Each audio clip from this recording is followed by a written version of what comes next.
Ya, dugaan korupsi pengelolaan anggaran di Kebun Binatang Surabaya menyeret mantan Direktur Utama sebagai tersangka. Kasus ini diduga menyebabkan kerugian negara hingga miliaran rupiah dan berdampak pada pemeliharaan satwa. Kejaksaan Tinggi Jawa Timur menetapkan mantan Direktur Utama Kebun Binatang Surabaya sebagai tersangka dalam kasus dugaan korupsi pengelolaan keuangan lembaga konservasi tersebut. Penyidik menemukan dugaan pemotongan anggaran pakan satwa serta penggunaan dana yang tidak sesuai peruntukannya. Penyimpangan pengelolaan anggaran terjadi selama periode tahun 2016 hingga 2024 dengan nilai kerugian negara diperkirakan mencapai 10,2 miliar rupiah. Akibat perbuatannya tersebut, sejumlah satwa di Kebun Binatang Surabaya tidak sehat dan tidak terawat. Kejaksaan Tinggi Jawa Timur menyatakan pelayanan dan perawatan satwa tetap berjalan dan penyidikan kasus ini masih terus berlanjut untuk mengungkapkan kemungkinan keterlibatan pihak lain dalam dugaan korupsi pengelolaan anggaran di Kebun Binatang Surabaya.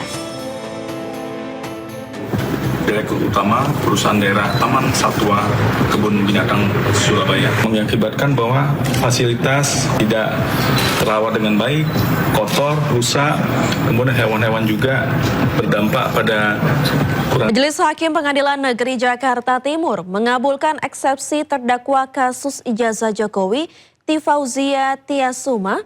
Dengan demikian, sidang tidak akan dilanjutkan ke pemeriksaan saksi, ahli, dan terdakwa. Sidang selesai dan ditutup. Hadirin dimohon berdiri, majelis hakim bersiap. Suasana sidang eksepsi Tifauzia Tiasuma atau Dr. Tifa riuh setelah Hakim Pengadilan Negeri Jakarta Timur menerima eksepsi terdakwa kasus tudingan ijazah palsu Presiden ke-7 RI Joko Widodo. Dengan dikabulkannya eksepsi terdakwa, maka sidang Dr. Tifa yang didakwa melakukan tindak pidana fitnah dan pencemaran nama baik Presiden ke-7 RI Joko Widodo atas tudingan ijazah palsu tidak akan dilanjutkan ke tahap berikutnya. Memperhatikan ketentuan pasal 75 ayat 2 huruf B, ayat 3, dan pasal 206 ayat 1 Undang-Undang Nomor 20 Tahun 2025 tentang Kitab Undang-Undang Hukum Acara Pidana serta peraturan perundang-undangan lain yang bersangkutan, mengadili, menyatakan perlawanan dari tim advokat terdakwa tersebut diterima, menyatakan surat dakwaan penuntut umum nomor register perkara PDM-133-M-1/EOH-2/06/2026 tanggal 22 Juni 2026 atas nama terdakwa Tifauzia Tiasuma batal demi hukum. Memerintahkan pengembalian berkas perkara ini kepada penuntut umum, membebankan biaya perkara kepada negara. Hakim mengembalikan berkas perkara atas nama Dr. Tifa ke Jaksa Penuntut Umum dan membebankan biaya perkara kepada negara. Selanjutnya, Jaksa Penuntut Umum memiliki kesempatan untuk mengajukan perlawanan dengan menyusun ulang dakwaan. Tim Liputan iNews melaporkan. Majelis Hakim Pengadilan Negeri Jakarta Timur mengabulkan eksepsi yang diajukan Dr. Tifa. Majelis Hakim menilai surat dakwaan yang disusun oleh JPU tidak memenuhi syarat material karena disusun secara tidak cermat.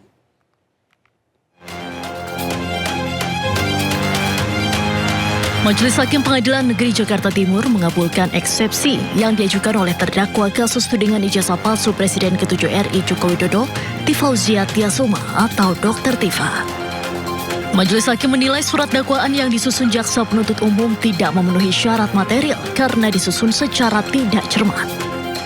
Atas dasar itu, surat dakwaan dinyatakan batal demi hukum dan pemeriksaan perkara tidak dilanjutkan.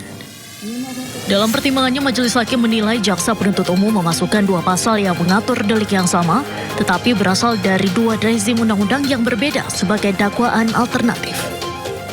menimbang bahwa penuntut umum dalam dakwaan alternatif pertama subsidiar dan dakwaan alternatif kedua subsidiar telah menentukan dua pasal yang mengatur delik sama persis, hanya saja berada dalam dua rezim undang-undang berbeda yang terhadapnya berlaku azas-azas sebagaimana telah disebutkan di atas, antara lain azas lex meteor, azas lex posterior derogat legi priori.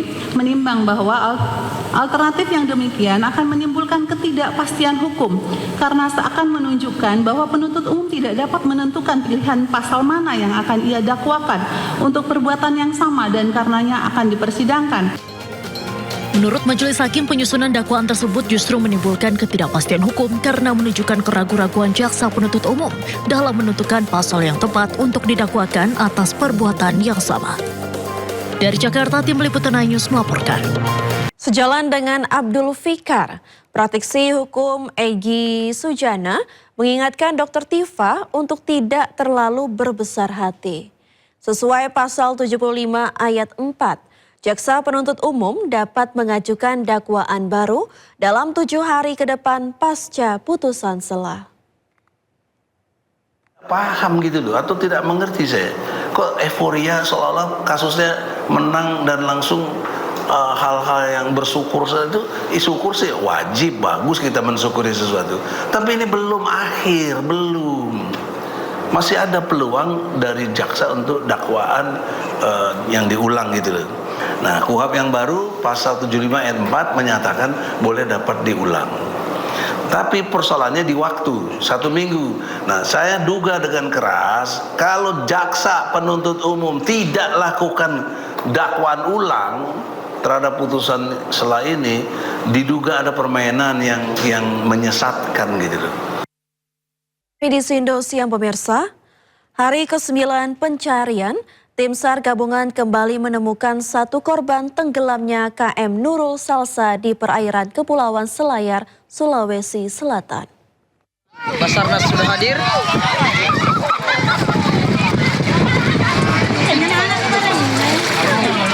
Tim SAR gabungan menemukan 1 korban meninggal dunia di perairan Pulau Matalang di Kabupaten Kepulauan Selayar, Sulawesi Selatan.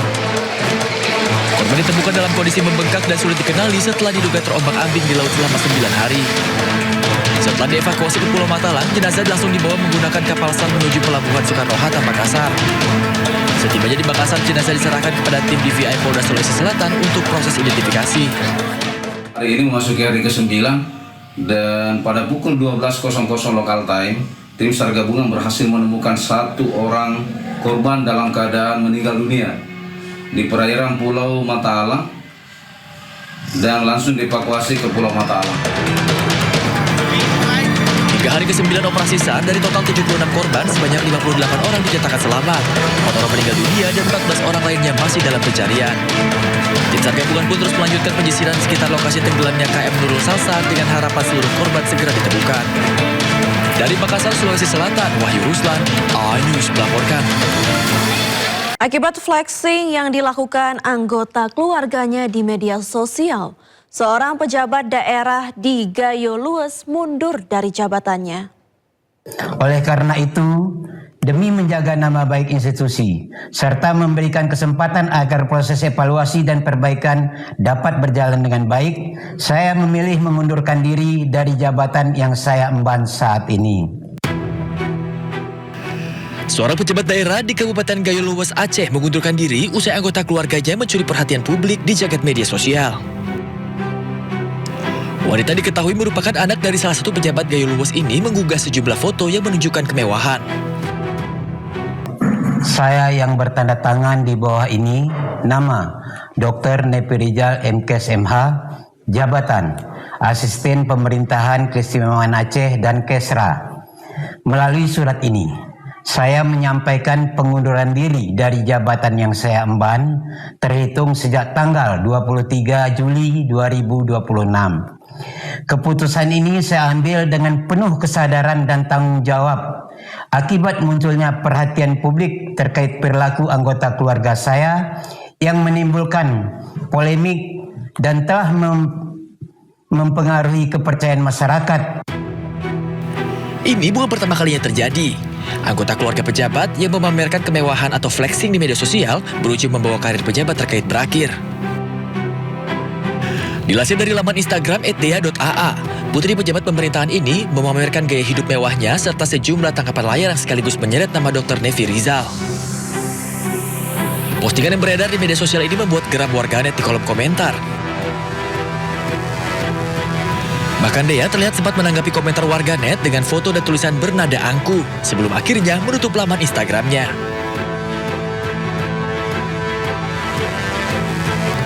Mirisnya, di tengah kemewahan dan kekayaan yang dipamerkan, Gayo Luwes masih terus mencoba untuk bangkit dari banjir bandang yang sempat menerjangnya akhir tahun lalu.